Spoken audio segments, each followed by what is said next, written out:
Меня зовут Любая Ванель, я из группы A11. Мне в целом понравилось обучение этого центра, потому что учителя очень хорошо преподают, особенно наш учитель Кинджи Гульмахшатовна. В нашем уроке она в целом всегда разговаривает на английском, и честно, мне нравится ее преподавание, как она преподает. С первых дней обучения учитель разговаривал чисто на английском языке.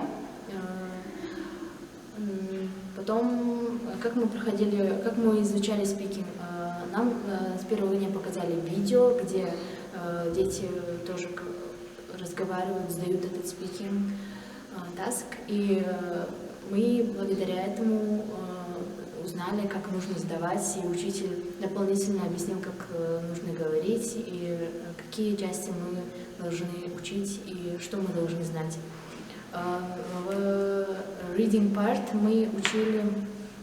мы читали текст про Матильду, и благодаря этому мы смогли узнать, как нужно сдавать reading part, и если перейдем к writing part, то нам объясняли артикль, истории, как нужно их писать, и email.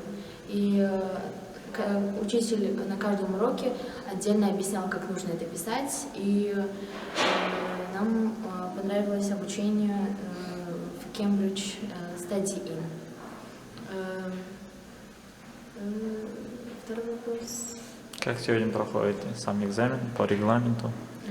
Сегодняшний экзамен я бы не сказала, что он был слишком трудный, то есть это все, что мы проходили, и мы в итоге сдали тест, чтобы узнать, какой был наш уровень. И хочу сказать то, что мне все понравилось, и в общем и обучение, и этот тест, и я вообще рада, что я записалась сюда и прошла этот тест. Для чего вам нужен английский?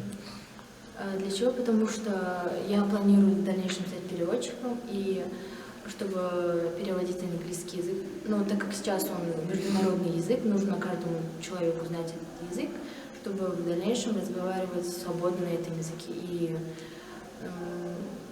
так далее. Спасибо. Супер. Можете на английском сказать только отзыв? Просто отзыв о центре, на английском только. Сможете? Наверное, нет. Боитесь? Да. Хорошо. Давайте.